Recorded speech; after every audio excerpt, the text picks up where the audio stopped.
ओम शांति। आज बाबा हमें कहते हैं, मीठे बच्चे, अभी भारत खास और आम सारी दुनिया पर बृहस्पति की दशा बैठनी है।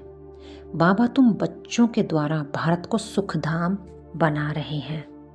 बाबा कहते हैं खास भारत पर बृहस्पति की दशा बैठनी है और आम सारी दुनिया पर। इसका अर्थ यही है कि भगवान भारत में आए हुए हैं और जो बच्चे उनका परिचय पाकर उन्हें याद करते हैं, उन पर उनकी दिशा बैठी हुई है।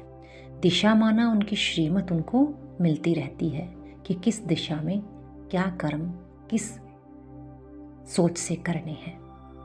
और आम जिन आत्माओं को ये पता ही नहीं है कि भगवान धरती पर आया है, उन पर हम बच्चों के द्वारा परिचय देकर उनको भी बाबा की दिशा पर बैठाना है। बाबा कहते हैं तुम बच्चों के बिना मैं सुखधाम नहीं बना सकता। यानी हम बच्चों को ही मददगार बनना है बाबा के इस कार्य में। हर एक अपने को बाबा के कार्य में मददगार समझे। चाहे कोई तन से मदद कर रहा है, चाहे मन से, चाहे कोई धन से, तीनों की ही वैल्यू है। चाहे कोई एक को लगा रहा है, चाहे कोई तीनों को लगा रहा है, लेकिन बाबा कहते हैं जो जितना करेगा उतनी प्राप्ति होगी। क्योंकि कई बार ऐसा होता है, ग्रस्त में बांधेलियाँ ऐसी होती हैं जो मन से ही बाबा के कार्य में आगे रहती हैं।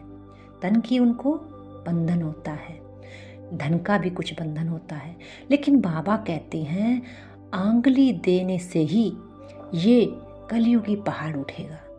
किसी ने थोड़ी आंगली लगा दी, किसी ने ज़्यादा लगा दी, लेकिन हम सबको सहयोग देना है इस दुखधाम को सुखधाम में लाने का। क्योंकि धरनी एक ही है, धरती पर ही स्वर्ग आना है और हम सबकी मदद से ही स्वर्ग आना है।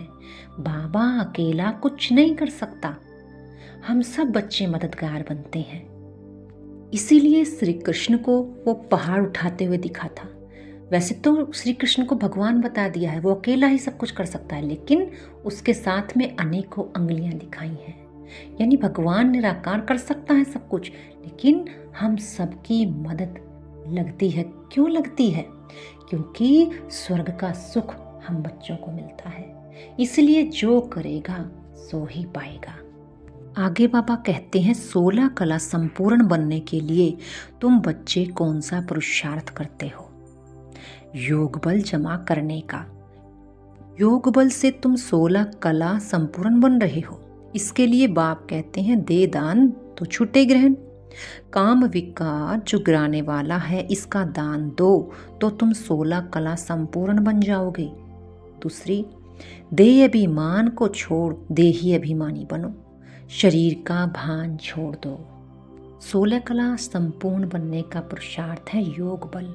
यानी योग की शक्ति कितनी जमा है मेरे अंदर, जिससे मैं अपने विकारों से छूट जाऊं। 16 कला का मतलब है 16 गुण और शक्तियां। क्योंकि योग का बल जमा है, यानी शक्तियों का बल अंदर है, तो कैसी भी परिस्थिति होगी, कैसी भी बात होगी, कर्म भोग होगा, तो हम शक्तियों के बल से सहज ही जीवन को पार कर लेंगे, उस बात से उपराम हो जाएंगे। इसलिए जीवन जीने के लिए हमें शक्तियों को और गुणों को अपने कर्मों में लाना है। इसलिए सहज योगी जीवन गाया हुआ है। जीवन में हमें कठिनाइयाँ किन बातों में आती हैं? जब हम कर्मों में आते हैं तो हमें टफनेस नजर आती है। इसलिए बाबा कहता है सहज राजयोग जीवन जीना हो तो यहाँ जियो। सहज का अर्थ है कि बाबा से योग लगाकर तुम बाबा से सर्व शक्तियाँ लो और उन शक्तियों को अपने कर्मों में यूज़ करो। शक्तियों का बढ़ने का आधार भी यही है कि जब हम अपने हर कार्य में शक्तियों को लगाते हैं तो वो हमारी बढ़नी शुरू हो जाती है, माना हमारा संस्कार बनना शुरू हो जाती हैं। और जितनी बार हम उन शक्तियों को कार्य में लगाते हैं वो हमारा पक्का संस्कार बन जाती है, वो नेचुरल नेचर होना शुरू हो जाती हैं। दूसरी बात बाबा कहते हैं देही अभिमान को छोड़ना है, देही अभिमानी बनना है।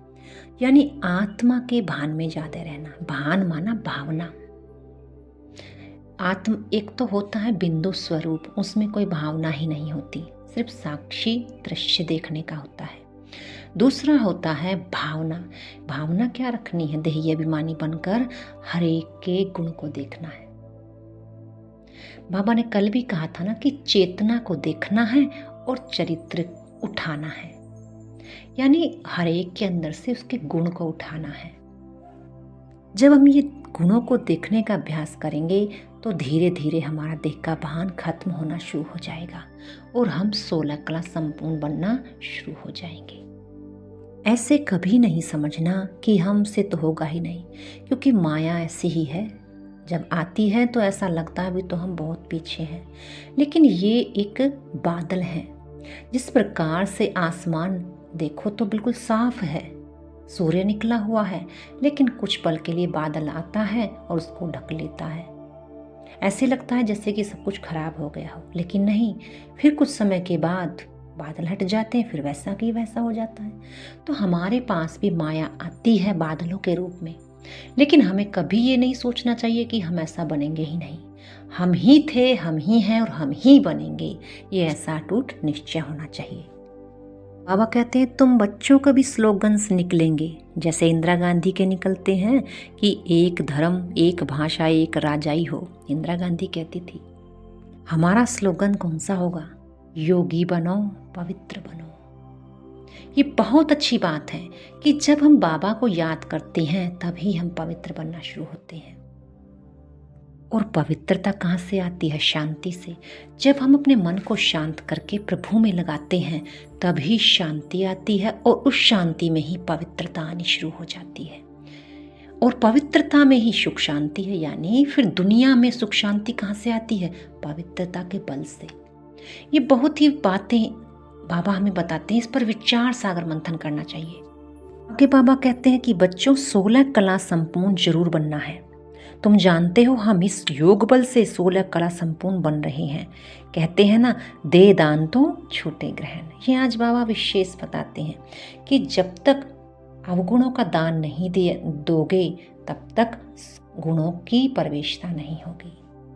अब अवगुण का दान देना कोई वस्तु चीज़ें तो है नहीं जिसका हम दान दे देते हैं और उससे हम छूट जाते हैं।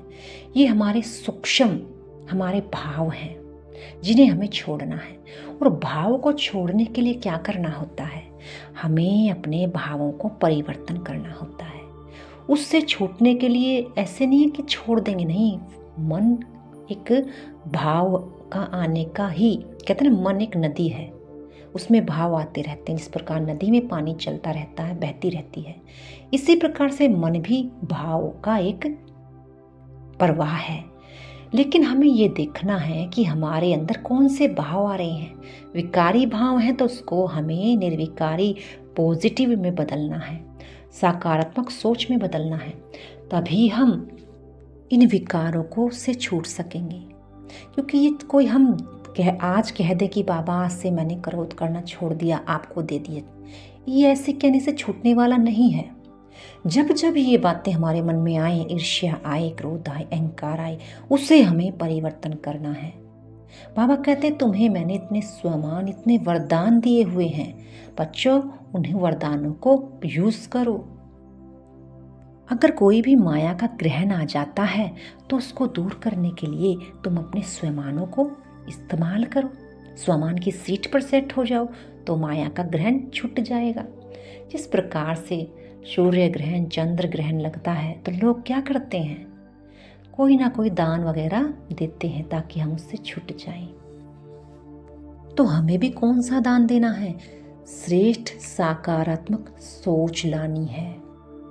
ये दान अपने आप के द्वारा हर रोज करना है, अपने आप को ही दान देना है।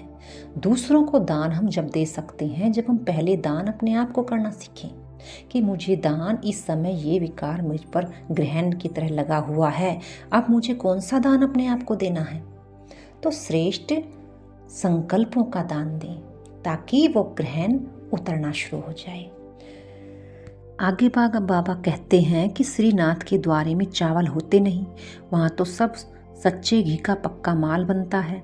जब भोजन बनाते हैं तो भी बहुत सफाई से मुंह बंद करके बनाते हैं। प्रसाद बहुत इज्जत से ले जाते हैं, भोग लगाकर फिर वह सब पंडे लोगों को मिलता है, दुकान में जाकर रखते हैं, बहुत भीड़ लगती है। तो देखो भक्ति मार्ग में भी प्रसाद की इतनी महिमा है। क्यों? क्योंकि भगवान की याद में स्वीकार किया हुआ ही भोग भोगनाई मिटाता है। लेकिन आज वो भक्ति मार्ग में भी वो देखने को नहीं मिलता, क्योंकि वो भगवान की एक रस याद रहे वो नहीं रह पाती है। लेकिन फिर भी प्रसाद का इतना मान है।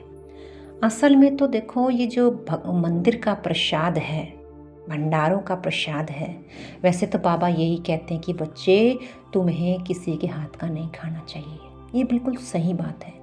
लेकिन अगर हम किसी को समझाने के लिए मंदिर में गए हुए हैं या किसी की संस्था में गए हुए हैं, संस्थाएं तो संसार में बहुत है ना, हम कहीं भी किसी को परिचय देने के लिए जाते हैं, अगर वहाँ हमें प्रसाद के रूप में कुछ देते हैं वो लोग, तो हमें क्या करना होगा?